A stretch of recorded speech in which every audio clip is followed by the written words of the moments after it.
बोलिए लक्ष्मी मैया की जय। दिवाली वाले दिन माँ लक्ष्मी की इस कथा का पाठ जरूर करें।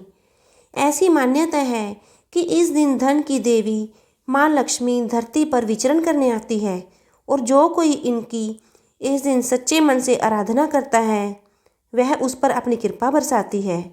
दिवाली के प्रदोष काल में माता लक्ष्मी और गणेश जी की पूजा की जाती है।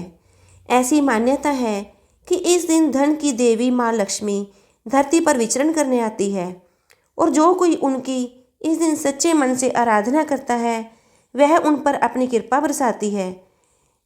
दिवाली वाले दिन कई लोग व्रत भी रखते हैं और फिर शाम के समय विधि विधान पूजा करने के बाद व्रत खोलते हैं।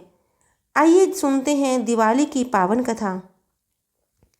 एक गांव में एक साहूकार था। उसकी बेटी प्रतिदिन पीपल पर जल चढ़ाने जाती थी।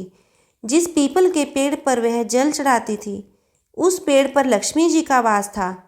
एक दिन लक्ष्मी जी ने साहूकार की बेटी से कहा, मैं तुम्हारी मित्र बनना चाहती हूँ। लड़की ने कहा कि मैं अपने पिता से पूछ कर आऊँगी। यह बात उसने अपने पिता को बताई तो पिता ने हाँ कर दी। दूसरे दिन से साहूकार की बेटी ने सहेली बनना स्वीकार कर लिया।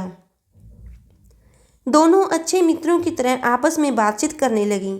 एक दिन लक्ष्मी जी साहूकार की बेटी को अपने घर ले गई। अपने घर में लक्ष्मी जी ने उसका दिल खोलकर स्वागत किया, उसकी खूब खातिर की, उसे अनेक प्रकार के भोजन परोसे। मेहमान नवाजी के बाद जब साहूकार की बेटी लौटने लगी तो लक्ष्मी जी ने प्रश्न किया कि अब तो मुझे कब अपने घर बुलाओगी। साहूकार की बेटी ने लक्ष्मी जी को अपने घर बुला तो लिया परंतु अपने घर की आर्थिक स्थिति देखकर वह उदास हो गई। उसे डर लग रहा था कि क्या वह लक्ष्मी जी का अच्छे से स्वागत कर पाएगी।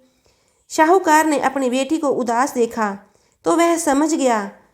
उसने अपनी बेटी को समझाया कि तू फौरन मिट्टी से चौका लगाकर साफ सफाई कर, 4 बत्ती के मुख वाला दिया जला और लक्ष्मी जी का नाम लेकर बैठ जा। उसी समय एक चील द्वारा किसी रानी का 9 लखा हार उसके पास आ गया। साहूकार की बेटी ने उस हार को बेचकर भोजन की तैयारी की। थोड़ी देर में श्री गणेश जी के साथ लक्ष्मी जी उसके घर आ गई। साहूकार की बेटी ने दोनों की खूब सेवा की। उसकी खातिर से लक्ष्मी जी बहुत प्रसन्न हुई और साहूकार बहुत अमीर बन गया। बोलिए लक्ष्मी मैया की जय।